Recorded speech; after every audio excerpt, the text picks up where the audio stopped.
You're listening to the micro version of the Savage Lovecast. www.savagelovecast.com. If you're stuck in a relationship quandary, or if you're looking for sexual harmony, well, there's nothing you can't ask on the Savage Lovecast. I, of course, like everyone else, was somehow blindsided by Justice Anthony Kennedy's announcement that he was retiring from the Supreme Court. And, of course, the consequence of that announcement is that Donald J. fucking Trump is going to make a second appointment to the United States Supreme Court within 2 years. Barack Obama only got 2 appointments to the Supreme Court in his 8 years. Like I said, we knew this was coming. In fact, someone named Hillary Clinton tried to warn us about it. She tweeted on the 22nd of December, 2015, a Republican president could nominate as many as 4 Supreme Court justices. Why that should terrify you. And people jumped down her throat. Lefties jumped down her throat. How dare Hillary Clinton attempt to bully us into voting for her in November of 2016 by bringing up the Supreme Court. That was manipulative of her to cite the Supreme Court. Now, of course, it seems relevant. Now everyone wishes they could jump in their time machine and take the Supreme Court seriously in November of last year, in the same way that right-wingers have been taking the Supreme Court seriously for decades. Listening to lefties talk about the Supreme Court kind of reminds me, and this is a big reach, and bear with me, reminds me of listening to anti-vaxxers talk about why their kids don't need vaccines, because they don't really worry about polio or measles or diphtheria or whooping cough or mumps or tetanus, because they don't know any kids who are getting those diseases. So why is everyone so afraid of them? Why should we vaccinate our children to prevent them from getting these diseases that nobody gets anymore? ... But nobody gets those diseases anymore. Children don't get those diseases anymore for the most part because of vaccines. But vaccines have been so effective for so long that people have forgotten what those childhood illnesses were like. And some people now are more afraid of the vaccines than the diseases they helped prevent and have very nearly, in some instances, eradicated. So we take them for granted. And I really feel like the left for 30, 40 years has kind of taken the Supreme Court for granted and the judiciary for granted. They were this firewall that would prevent the worst abuses. And we could rely on the court to protect Roe. We could rely on the courts to deliver justice to same-sex couples. Soon after, majorities in many states voted to deny same-sex couples the right to marry, wrote it into their state constitutions, we could rely on the Supreme Court. We could find relief there. And we got relief there pretty regularly for so long that in the same way anti-vaxxers take a world without diphtheria for granted, we took a liberal Supreme Court for granted. And then we took a nearly evenly divided Supreme Court for granted. And then we took a Supreme Court for granted that issued primarily conservative rulings on a great many things, but every once in a while came through with something like Obergefell or another decision protecting Roe v. Wade. In theory, if not in practice, because Roe v. Wade in practice has been pretty much gutted all across the country. There are states where it is effectively impossible for most women to avail themselves of their constitutional right to get an abortion. But still, getting back to the Supreme Court and the anti-vaxxers, we took it for granted. Took it for granted and didn't think about it, didn't focus on it with laser-like precision in the same way that the right has for so long. Shouted down lefties and Dems and progressives who would mention the courts, mention the Supreme Court as something liberals and progressives might want to take into consideration when they head to the ballot box. Even if your heart's pick, the one you wanted most, wasn't on the ballot, maybe think about the court. Vote for the lesser of two evils rather than sulking at home or showing up and third-party rat-fucking everyone else with your vote. Yeah, we are in a deep hole now. Donald Trump is going to appoint a second person to the Supreme Court, even if we impeach that motherfucker tomorrow. And we should impeach that motherfucker already. That motherfucker should have been impeached a year and a half ago. On day one, just for violating the emoluments clause of the Constitution, it'll be Mike Pence in there if Donald Trump gets impeached. And Pence's appointments will be no better on abortion, on the union movement, on jerry-rigging, right to vote, gay marriage. A Pence appointment isn't going to be really any better than a Trump appointment. So we are in a very deep hole. And in the same way, conservatives focused for 30, 40 fucking years on the court and would march in, fall in line, and head to the ballot box thinking the court, which is what so many evangelicals did when they lined up behind Donald Trump. Liberals are going to have to do that now. Progressives and Democrats are going to have to do that now. Think of the judiciary, if nothing else. If your heart's desire didn't make it through the primary, think of the judiciary and show the fuck up and vote for the person from the left who did. Some anti-vaxxers are getting the vaccine religion, usually after their kid gets desperately sick, or kids in their social circle get desperately sick with childhood diseases that vaccines had pretty much eradicated. Some anti-vaxxers are coming around because they helped to bring these diseases back, and now they see the urgent need for childhood vaccinations. Kind of the same thing here. Some lefties are coming around on taking the importance of the judiciary into consideration when it comes time to vote. Would have been better for us, for the world, for the planet, for the union movement, for people of color who'd like to vote, for same-sex couples who'd like to marry, for women who'd like to have control of their own bodies, if more people had come around in November of 2016. This really isn't a case of better late than never, because we are going to be pretty well fucked for the next few decades as we attempt to dig out from under this. The first step, digging out from under this, for the anti-vaxxer, getting your kids vaccinated. For the rest of us, November. Just going to have to mention November at the top of every show every week. No fucking November is coming. Remember November, it's coming. And our only hope for preventing Donald Trump from putting a third appointee on the Supreme Court in 2019 is taking back the Senate in November of 2018. Get registered. We're in a race, really. The Supreme Court issued a couple of rulings last week, 5-4 rulings. Gorsuch did that. McConnell did that. 5-4 rulings upholding racist gerrymandering in states. This is really a race. Can they erect tall enough barriers to voting before November of this year to prevent the blue wave from crashing over D.C.? Or can we do the work, register the voters, climb over the barriers that the Republican Party, with the help of the GOP, is building to prevent people from voting, climb those barriers, clear them before November? It really is a race for our lives, for our democracy, for the future of our planet, individual liberty, all on the line this November. Get registered. Register folks you know who are not registered. Show up for the primaries. Find somebody that you really like out there, make a donation to their campaign. And then find somebody else that you know personally who is not registered to vote. Make sure they don't have a MAGA hat in their closet, and then register them to vote. Because on Tuesday, November 6, 2018, we need to turn the fuck out. And we need to clear the hurdles and barriers that the Republican Party is putting up right now to prevent young people, people of color, poor people from voting this November and voting these bastards out this November. All right, coming up on today's show, on the micro free edition of the Savage Lovecast, tons of your Qs, lots of my As, and on the Magnum subscription edition of the Savage Lovecast, twice as long and no ads at all. Subscribe at savagelovecast.com. Justin Lehmiller joins us to discuss his new book, all about sexual fantasies. All that coming up on today's show. Hashtag Open, an inclusive sex-positive community for adult exploration built around a dating app, is about to enter beta. Whether solo or partnered, Hashtag Open allows you to self-identify, express your preferences and boundaries, and find others who are into whatever you're into. Sign up at Hashtag Open, that's HASHTAGOPEN.com, and be a community founder. Let me be me, and you be you at Hashtag Open.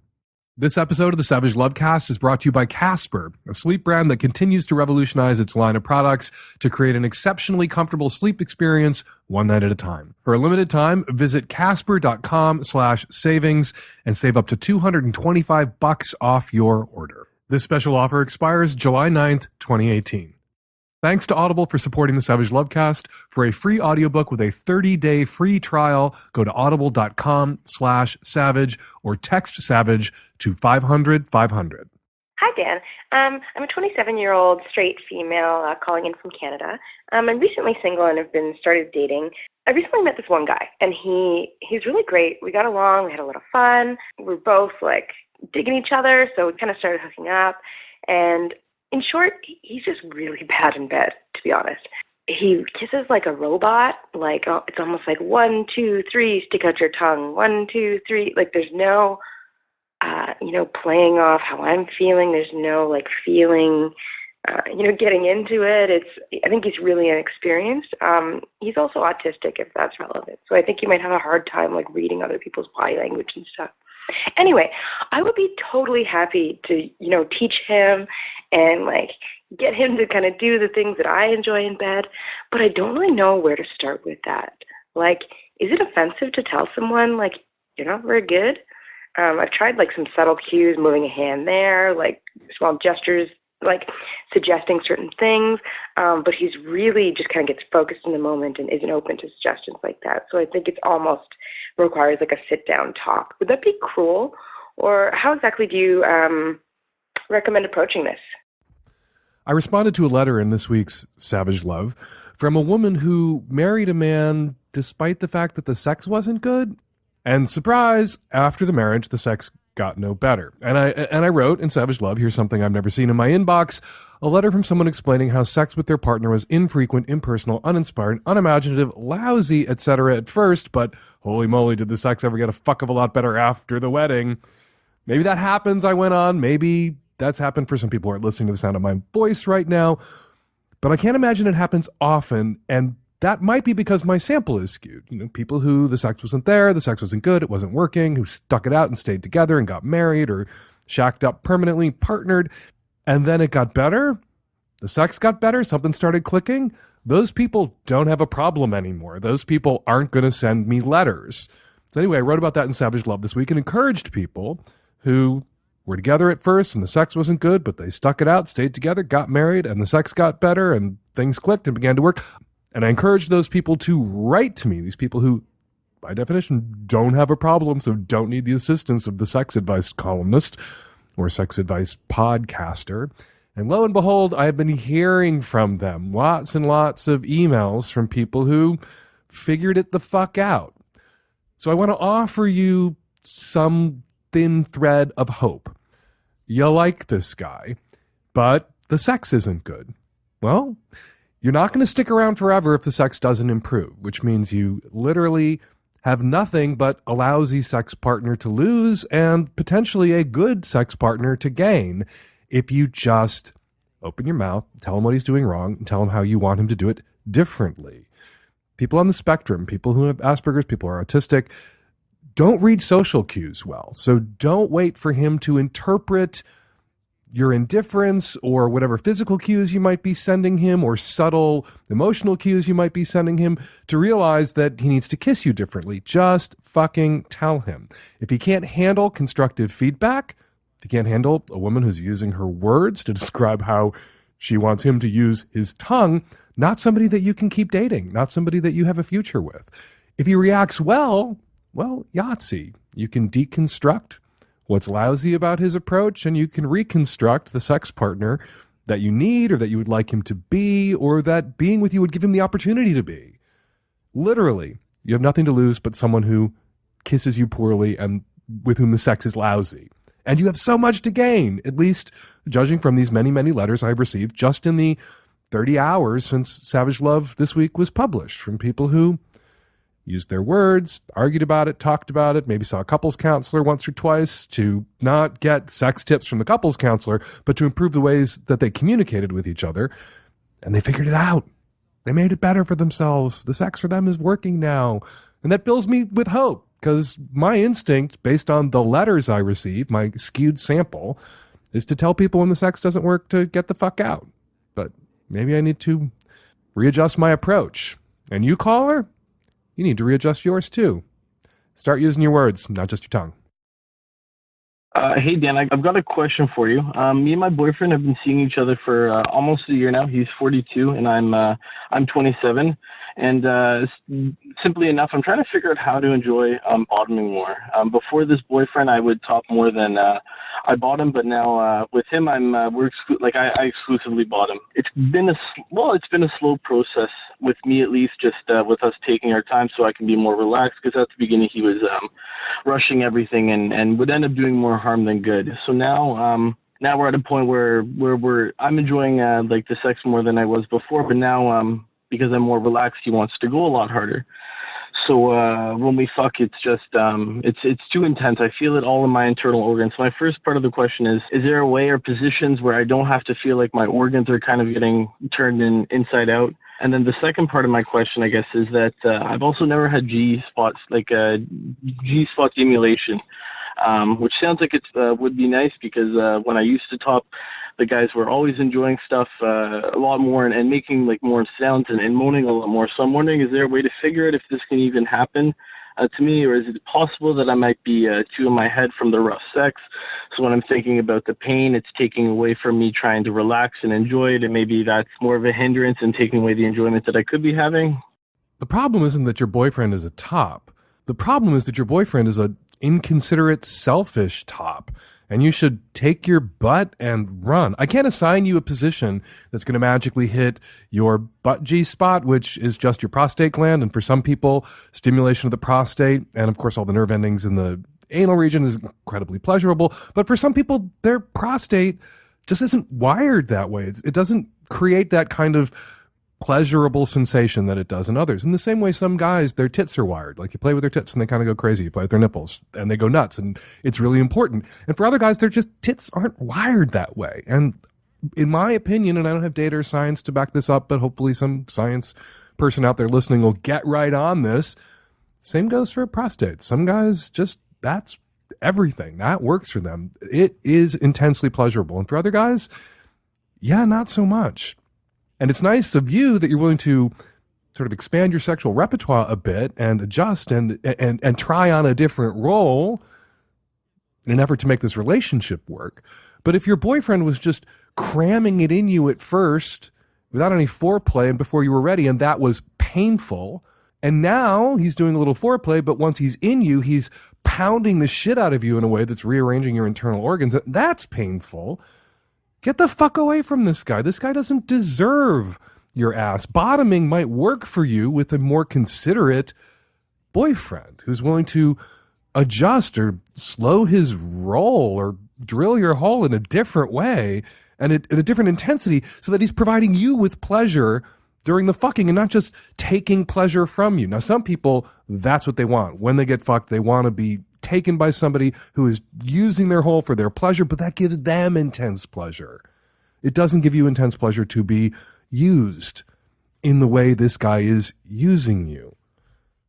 My advice would be to take butt sex off the menu entirely and explore if you want to give this guy another chance, if you want to stick it out before allowing him to stick it back in, explore other sex play options, oral and mutual masturbation and fantasy and frottage, which is him putting his dick between your thighs and up along your butt crack and you clenching your thighs together and him fucking the shit out of your thigh gap. That can work too. Rubbing off on each other and together. So he still gets to fuck and he can go fucking crazy fucking you like that without shoving your kidneys up into your throat.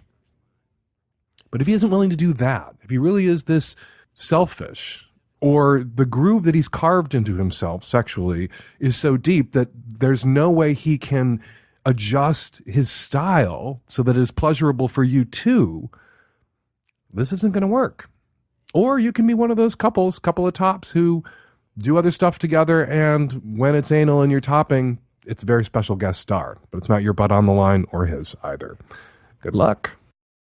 When Terry and I lay our weary heads to sleep, you know we're going to be putting those heads down on a pillow that itself is on a Casper mattress. Casper is a sleep brand that continues to revolutionize its line of products to create an exceptionally comfortable sleep experience one night at a time. Casper's mattresses are designed by humans for humans. The original Casper mattress combines multiple supportive memory foams for a quality sleep surface with just the right sink and just the right bounce. And I love both my Casper mattresses. Got one in the master bedroom, got one in the guest bedroom. Casper's breathable design helps you sleep cool and regulate your body temperature through the night. They're not just a mattress company, though. Casper offers a wide array of products to ensure an overall better sleep experience. And Casper's mattresses are made in the USA. Buying the Casper is easy. You order online, it's delivered to your door in a compact box, and they offer free shipping and free returns to the US and Canada. Considering we spend 1/3 of our lives on a mattress, it's so important to truly sleep on a mattress before committing, which is why Casper gives you 100 nights to try it out. I am serious when I say that Terry and I love both our Casper mattresses. We were offered a free one when Casper began advertising, and we had a couple of mattresses, so we gave the free one to a friend, and then we slept on that mattress at our friend's house and went online and ordered a mattress, a Casper mattress, for ourselves at full price. That is, honest to God, how much we loved Casper the first time we tried it, and now we have it in both rooms. For a limited time, you can try Casper and save. Just visit casper.com/savings and save up to $225 off your order. This very special offer expires July 9th, 2018. You should take advantage of this limited 4th of July offer. Terms and conditions apply. Again, that's $225 towards select mattresses by visiting casper.com/savings. Hi, Dan. I'm a 26-year-old straight man living on the East Coast. I've recently been out of a relationship and into the single life now. I have recently been seeing a girl who is great. Everything about her seems awesome. The problem is, and I'm sure you would try to make conclusions on where the problem is already as I'm saying this, is I walked by her refrigerator and I saw Trump stickers.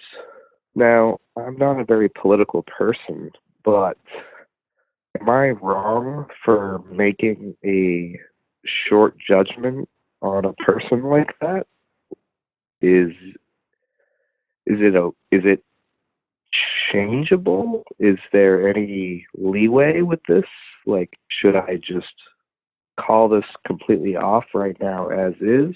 I am not a fan of the current president, and I know for a fact that you are not as well. I would just like to hear your opinion about the whole political aspect of dating someone, or even just having friends with benefits with someone who has completely differing political opinions. Politico's cover story last Friday, Young Trumpies hit D.C. and D.C. hits them right back, by Daniel Lippman and Ben Schreckinger. And it's all about how all of these dim young things who work for the Trump administration, who are getting on Tinder and Bumble and Farmers Only and Christian Mingle and Recon and Grindr in D.C. aren't meeting with a lot of romantic success. Most people in D.C. don't want to touch people who work for Trump with their genitals. Nor should they want to touch people who work for Trump with their genitals. Nor should you want to touch a Trump supporter with your genitalia. Caller. Funny story, little digression. Years ago, somebody took a picture of me in my office, and on the wall behind me was a McCain-Palin sign tacked to the wall with a bunch of other political signs. And this got passed around on the internet a little bit to prove that I was a McCain supporter, secretly a McCain supporter, which is why I posed in front of a McCain-Palin sign in my office to help keep that on the down low. And of course, it was ironic. It was there to make fun of McCain-Palin. It was next to other political signs and other things mocking Republicans, but that didn't matter to the defamatory dipshits on the internet. Maybe she's being ironic. Maybe she has that Trump shit up on her kitchen because somebody thought it was funny and gave it to her because she hates Trump more than anybody else in her social circle hates Trump, and somebody stuck that on her fridge and she had a laugh and left it there. You owe it to your dick, if you're into this girl, to at least ask her about that Trump shit on the fridge or on the wall, wherever it was in her apartment, and find out if it was, like my McCain-Palin sign, ironic. If it was ironic, fuck the shit out of her. Date her. Fall in love with her. Marry her. And have lots of babies who will grow up to vote Democratic, progressive, liberal, DSA members, all of them. And if it isn't ironic, if she's actually a Trump supporter, don't just ghost. Tell her why you don't want to see her again. Let her know that supporting a racist, sexist, misogynistic, sexual predator who is dismantling the Atlantic Alliance and NATO and attacking the air and we breathe and the water we drink and violating every norm and attacking the free press and destroying choice and attacking queers, that has a social cost and that she is going to be limited to dating only other Trumpies. And you know what's funny about these Trump fuckers that are profiled in Politico and people I've heard from complaining, Trump supporters complaining about how no one will date them? Why the fuck aren't these people dating each other? Is it because they know deep down in their gut that there's something wrong with people who are supporting Trump? Even Trump supporters know there's something wrong with people who are supporting Trump. Even Trump supporters and Trump staffers don't want to touch other Trump staffers or supporters with their genitals because they know there's something wrong with them and themselves too. I think that might be it. There's got to be a reason why they're all out there complaining about how decent people won't fuck them. My advice to Trump supporters: go fuck some indecent people. People who are indecent in the same way you are. Hashtag open and inclusive sex-positive community for adult exploration built around a dating app is about to enter beta. Whether solo or partnered, Hashtag open allows you to self-identify, express your preferences and boundaries, and find others who are into whatever you're into. The team at Hashtag open is committed to building a safer sex-positive community, and they couldn't imagine a better group of people to help them do that than Seattleites and other listeners of the Savage Lovecast. So they packed their bags, said their goodbyes, and made their way right here to sunny Seattle, where they've set up shop for the summer to launch the beta. Look for the Hashtag open team at the Capitol Hill Block Party, your favorite sex-positive, kink-friendly, inclusive events, and other places where GGG people hang out in our great city. Don't live in Seattle? The Hashtag open team still loves you and needs your help. Go to Hashtag open to join the beta list and to hear about local events where you can meet the team and give them your direct feedback. Let me be me and you be you at Hashtag open. Dan, I hope you can help me because I don't know what to do.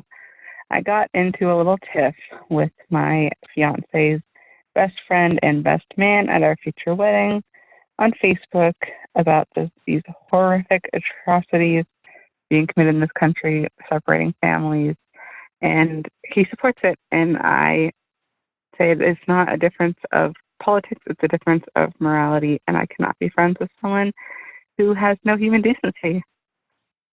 And I mentioned fascism because that's how fascism starts, alienating people who are different from you. And apparently this guy took it as me calling him a Nazi, which I didn't say that. I just explained what Nazism is. And so he blew up at my fiance, but now he says he wants to be friends, but I have to apologize. And I don't want to apologize. I didn't say anything that wasn't true. But normally I would do anything for my fiance, and he would really, because he says this would mean a lot for him. But I just don't think I could do it. Dan, do you think I'm being ridiculous? I'm trying to think of who else has snatched children away at processing centers from their parents and hustled those children into cages. I'm trying to think of who else told parents that they were just taking their kids off to the showers, and then those parents never saw their kids again. Yeah, it's kind of hard to avoid the other N-word, Nazi, when talking about people who would do this, or people who would smile on people who would do this, or support people who would do this, or people who would laugh when Jeff Sessions, who is in charge of this, whose idea this was, who rolled this policy out, jokes about it, jokes about the trauma that they're inflicting on these parents and the lifelong trauma and psychological damage being inflicted on these children, some of whom are never going to see their parents ever again because they're still in this country, because there's no paperwork, there's no interagency communication tracking the parents and children. In some cases, the parents have been deported without their children. Their children are now in foster care. They're never going to see their children again. There is one case where the children were deported without the parents. Yeah, this is some Nazi fucking shit that the Trump administration is engaged in. And I wouldn't want anyone at my wedding, let alone in my wedding party, who supported Trump, much less supported this particular policy. Even a lot of people who support Trump, even some of his evangelical, rabid tongue so far up his ass, they are French kissing him on national television. Those people have distanced themselves from this policy, have said that it is wrong, and would like, some of them, not all of them, that they would like to see Trump change course and knock it the fuck off. Don't apologize. You need to stand your ground here with your husband-to-be who you love so much, who you would do anything for, that this is an issue of morality, and you are not going to be bullied by him or by his best man into apologizing for sharing your feelings about this policy at the same time that his friend was sharing his feelings about this policy. You had a political disagreement. You're not going to apologize for your position. You're not going to apologize for the apt analogy that you made, for the dots that you connected. And you're not going to demand apology from your husband-to-be's best man either. The apology that he owes not just you, but the country, those parents, and those kids. Stand your fucking ground. No apology. Audiobooks are great for helping you be a better you. For our audience, Audible is offering a free audiobook with a 30-day free trial. If you want to listen to it, Audible has it. Just go to audible.com/savage or text Savage to 500 and browse their unmatched selection of audio content. Download a free title and start listening. It is that easy. Audiobooks go so well with summer activities like hiking, sunbathing, running, road tripping, enjoying downtime outdoors, and more. One audiobook you might want to consider, one title I ran across looking at Audible's erotica and sexuality section that I kind of gotta hear now, The Gay Tongue God. The ancient tongue sex god calls to Gregory from the wild jungle, and Gregory cannot refuse the call of the ancient gay tongue god. Who amongst us does not want to know where that goes? I'm going to download it. You're going to download it. And then next week, we can have a new book club. We can start a book club, and we will all discuss The Gay Tongue God by Justin James, narrated by James Talbot, 43 minutes in length, and you can listen to it for free when you try out Audible. Audible members get a credit every month, good for any audiobook, regardless of price, and unused credits roll over to the next month. Didn't like your audiobook? You can exchange it, no questions asked, and your books are yours to keep. With Audible, you can go back and re-listen anytime, even if you cancel your membership. Get a free audiobook with a 30-day free trial at audible.com/savage or text Savage to 500. That's AUDIBLE.com/savage, or again, text Savage to 500 and enjoy The Gay Tongue God. Hey, Dan, cisgendered male here in the Pacific Northwest, and I'm in a relationship, kind of a newer one, 6 months. The problem is our sexual compatibility. I can tell that she wants to get like a porn star pounding, and I'm unable to deliver it. And I'm wondering, like, are there ways to train yourself into this? Can you get yourself together in order to, like, keep it going hard for long? I mean, I've tried kind of masturbating without coming. I've tried convincing her that we need to kind of do that, you know, like go for it and then stop so that I can train my neurons into the right pathway. But I'm wondering if you had any other advice as to how to get her what she wants and deserves. There's so many guys out there who are working so hard on getting themselves to last longer. And there's only so much that you can do. You can learn where that point of orgasmic inevitability is, where that going over the falls feelings come. And you can tiptoe up to it and pull back from it, and tiptoe up from it and pull back from it, and edge yourself, basically, during masturbation, but also during partnered intercourse. But that's only going to prolong things. That's only going to take you so far toward porn star poundingdom. At some point, you have to accept that there is a way that your body works. There's a way that your sexual arousal cycle functions, and you're one of those people who can't fuck for 45 minutes straight without coming, or a half an hour straight without coming.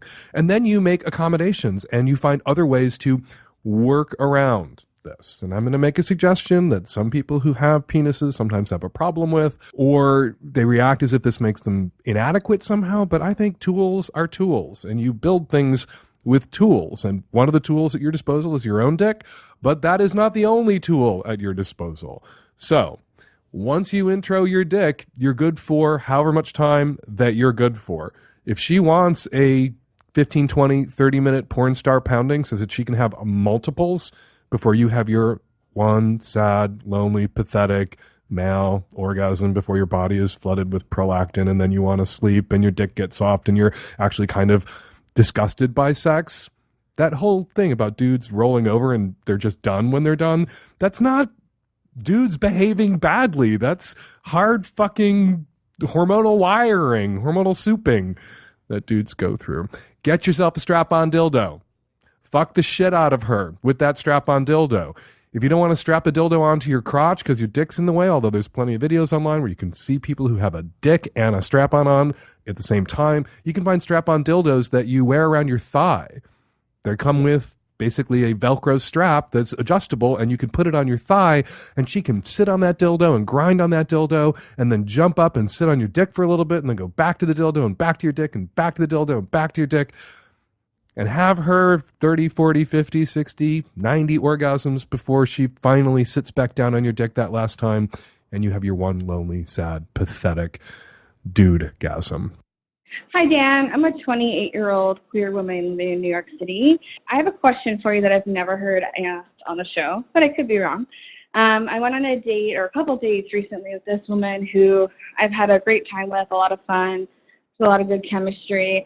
The last date we went on, she told me that she had top surgery, but she was female identified. She just didn't feel comfortable with her breasts, so she decided to remove them, but she didn't identify as transgender, which was totally fine. Of course, like, I'm not going to say anything about that. That's her body and whatever she wants to do with it. However, I just thought about, like, how much I love breasts, and that's, like, when I have sex with a woman, I love to, like, touch her breasts and the nipples, and so now I'm not sure, like, what to think about that, because she doesn't have any.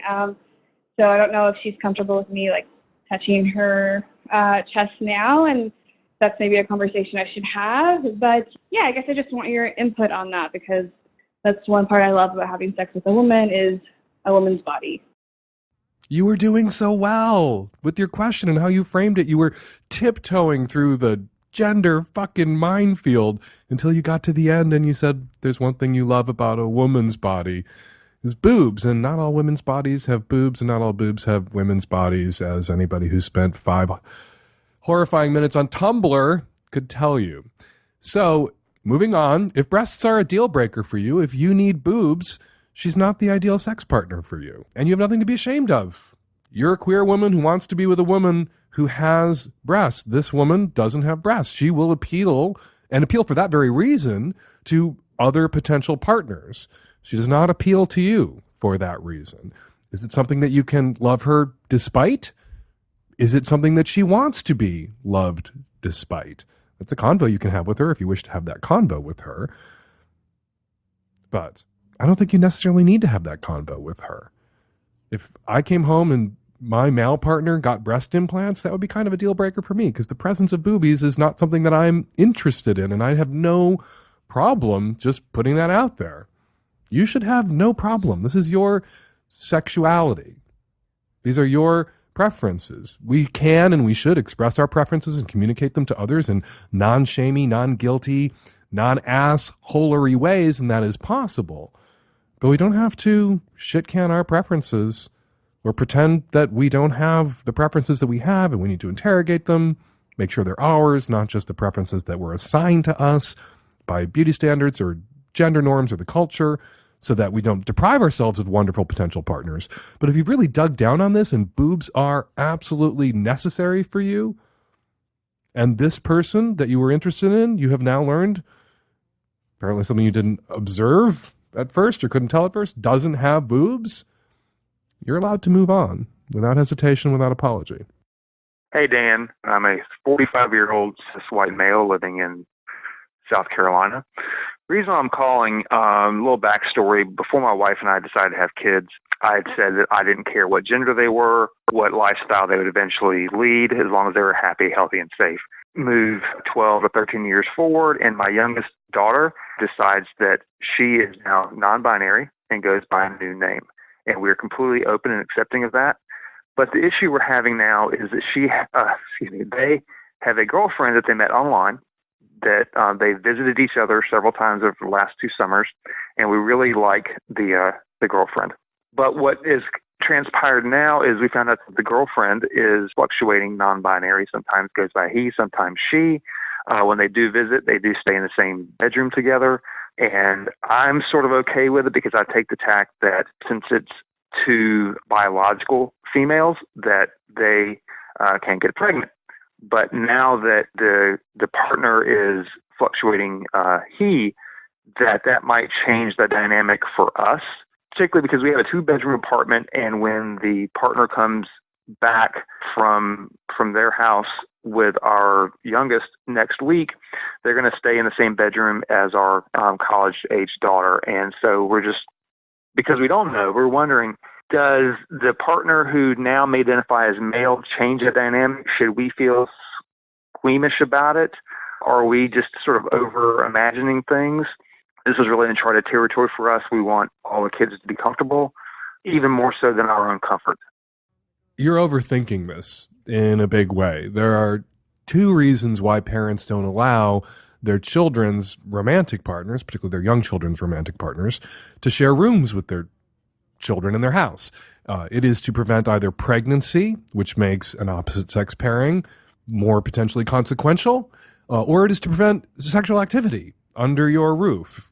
If you feel like your kid is too young to be sexually active and you don't want to telegraph to them your tacit approval or permission to become sexually active, you don't let them have romantic partners in their bedrooms or in their beds overnight. So, Mom, Dad, which is it? Are you trying to prevent your non-binary kid from getting knocked up, which is a binary? You're pregnant or you're not pregnant. There's no fighting the binary when it comes to pregnancy.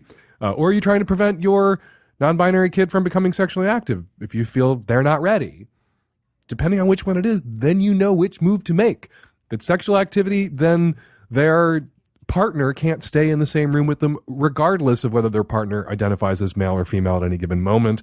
If it's to prevent pregnancy, then there's really no issue here, because your child's partner is not, by dint of biology, capable of knocking your non-binary kid up, regardless of how that partner identifies gender-wise in the moment.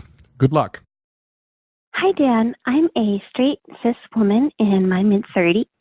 My husband and I have been together for over a decade and married for a little less than that. And one thing he really likes is he likes me to tell him stories when we're fucking about how slutty I used to be, which is true, but it's been a while.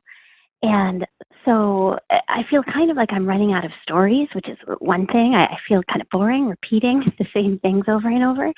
But recently, I met this 23-year-old guy working on a creative project together. And we've just kind of been flirting a lot. Like he knows we're married. He knows my husband. I know his girlfriend. I like her. But we've just been kind of like flirting and texting. And, you know, he likes my Instagram pictures at 2 a.m. And, you know, it hasn't been anything sexual. It's actually mostly kind of like intellectual. But I definitely am getting like a charge out of being flirted with by this guy who's like more than 10 years younger than me. And it's making me really horny, which my husband is enjoying. But I haven't talked to him about it. I'm not going to act on it, I don't think. I think it'd be kind of a stupid thing for me to do. But I am enjoying fantasizing about it. And I'm wondering if, given that my husband likes to hear about how slutty I used to be, if he would like to hear about my fantasies, or if it would just really freak him out, because that's not something we've ever talked about. But also, should I just stop flirting with this younger guy? Should I get it out of my head, especially if I am pretty sure that actually opening up our marriage would be a mistake? There's only one person who knows the answer to the question that you're putting to me, and it ain't me, it's your husband. If you read cuckold narratives and you read how a lot of people, particularly straight men, arrive at the cuckold fantasy and then, fingers crossed, if everything works out with their partner, the cuckold reality that they fantasized about and it works well for them, it usually starts with the guy enjoying during sex, hearing about the adventures that their partner used to have before they met and became sexually exclusive. All the guys she slept with before, all of the experiences she had, the sex that she had, the ways in which she was slutty before him. That turns a lot of guys on to hear about. Whether or not your husband would be turned on by new experiences concurrent with the relationship he's in with you now experiences, only he knows the answer to that question. So you're going to have to put it to him. And I think you have a really good way in to frame the question. Honey, I've been telling you all these stories. I have told you all the same stories over and over again because I don't have any new ones. There's this guy that I've been working on this project who's been kind of flirting with me. Do you want to hear about that? Do you want to hear about what, if I weren't with you, if we didn't have a monogamous commitment and I was single, would you like to hear about what, if we had an open relationship or if I was single, I would do to that guy? Would that turn you on to hear? And then listen to him. Listen to what he says. And if that's absolutely positively not something that he's interested in, if he's insecure, threatened, or jealous, then don't go there. Just keep rehashing the same old stories for his entertainment. Odds are, and I imagine, based on the many, many stories I've heard from people in the cuckolding lifestyle, that he will be okay with this to some extent. Maybe not the 10 years younger guy who has a girlfriend. She would have to be involved in that decision too for this to be ethical non-monogamy.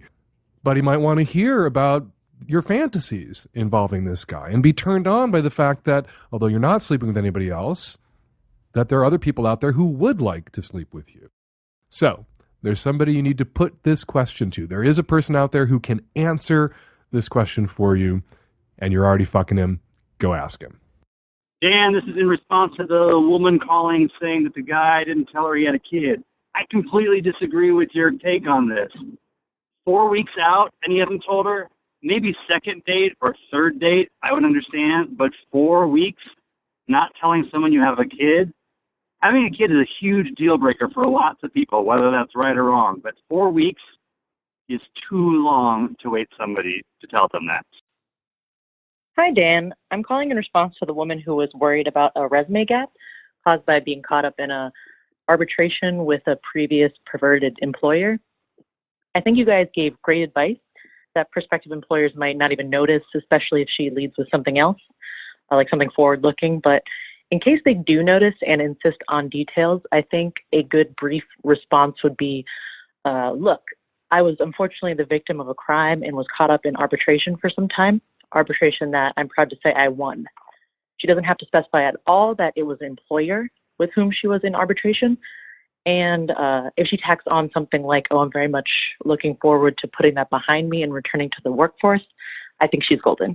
Hi, Dan. This is in response to the caller who left her job and took a year off after having a boss who was a sexual predator.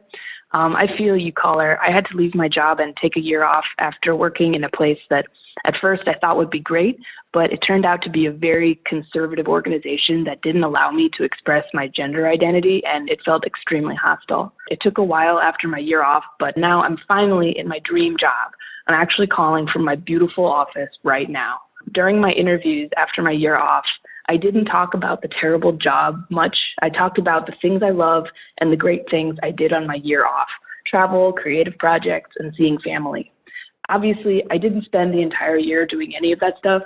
I actually spent a lot of it feeling depressed on the couch watching Netflix, but I like to travel, and I took a couple of trips, so I emphasized to employers that I used the year off for travel and exploration. Not all of them asked about my employment gap, but when they did, it was quick, and they just wanted the highlights. What they're really interested in is your job skills and your personality as a colleague. If they ask why you left the old job, you can highlight the differences between their organization. Like, that was a small place, and I want to work in a big place like this. That was a place that didn't value technology, and I want to work in an innovative place like this. Highlight the positive differences that make your potential new job so great. Employers appreciate positivity, and they can tell when someone is passionate about where they put their creative energy. So if I can get my dream job and a beautiful office, so can you. And we're going to leave it there. 206-302-2064 is the number here at the Savage Lovecast. If you'd like to record a question or a comment for a future show, give us a buzz, 206-302-2064. Remember, if you are not a subscriber to the Magnum edition of the Savage Lovecast, you are missing half the show and half the guests each week. Consider subscribing. Go to savagelovecast.com. Follow me on Twitter at FakeDanSavage. Follow Justin Lehmiller on Twitter at Justin Lehmiller. The Savage Lovecast is produced every week by Nancy Hartunian and me and the tech-savvy at-risk youth and Nancy. We'll all be back at you next week with an installment of the Savage Lovecast. Thanks for downloading.